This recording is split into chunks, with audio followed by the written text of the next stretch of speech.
Hello, നമസ്കാരം കേട്ടാ. ഈ ചെയ്തുകൊണ്ടിരിക്കുന്നത് നമുക്ക് ഒരുപാട് അറിഞ്ഞുകൊണ്ടിരിക്കുന്ന ഒരു പരിപാടിയല്ല. പക്ഷേ അങ്ങനെ ഒരു സിറ്റുവേഷൻ ഉണ്ടായി. എൻ്റെ വീട് പണി നടന്നുകൊണ്ടിരിക്കുക. അപ്പോൾ അവിടെ ഈ കാണുന്ന AC പൈപ്പ് പോയി. അതിന് ചെറിയൊരു ക്രാക്ക് വന്നു. അപ്പോൾ അവിടെ കുത്തി പൊളിക്കേണ്ടി വന്നു. ഇത് ചെയ്യാനായിട്ട് ഒരുപാട് പരിപാടികളുണ്ട്. പക്ഷേ നമ്മളെ കൊണ്ട് ഇത് പറ്റുമെന്ന് നോക്കണമല്ലോ.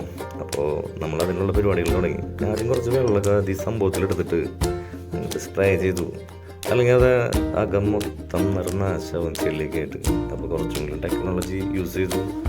പിന്നെ ഇതിന് ഒരു സ്കില്ലൊക്കെ വേണം ശരിക്കും. പക്ഷേ നമ്മൾ ഹൈലി പ്രൊഫഷണൽ ആവാൻ സ്റ്റാർട്ടിങ് സ്റ്റേജിൽ തിങ്ങിലൊക്കെ കാണിച്ച് ഒന്ന് നോക്കി. പക്ഷേ പരിപാടി വർക്കൗട്ടില്ല എന്ന് നമുക്ക് ആദ്യമേ തന്നെ മനസ്സിലായി. അപ്പം നമ്മുടെ ഈ പരിപാടി മാറ്റി ഇതിങ്ങനത്തെ ഒരു പരിപാടി അങ്ങോട്ടാക്കി. ചോറുള്ള പോലെ ഉരുളയങ്ങോട്ട് ഊട്ടി അതിലേക്കാണ്ട് പൊത്തി കയറ്റേണ്ടി വെച്ചു.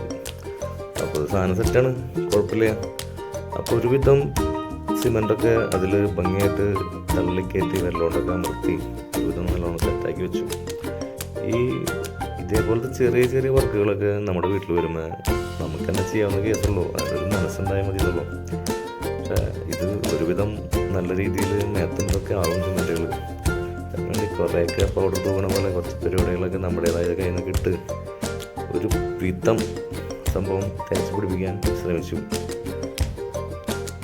അല്ലെങ്കിൽ ഇതിന് വേണ്ടി ഒരു ലേബറെ നമ്മൾ തപ്പിയെടുക്കണം, ആൾക്ക് വരാനുള്ള സമയം നോക്കണം. അതിനൊന്നും മെനക്കെടേണ്ട ആവശ്യമൊന്നുമില്ല. നമുക്ക് ഇത് ചെയ്യാനുള്ളൊരു മനസ്സുണ്ടായാൽ മതി. മനസ്സുണ്ടെങ്കിൽ നമുക്ക് സാധിക്കാത്ത കാര്യങ്ങളൊന്നുമില്ല എന്ന് പറഞ്ഞ പോലെയാണ്.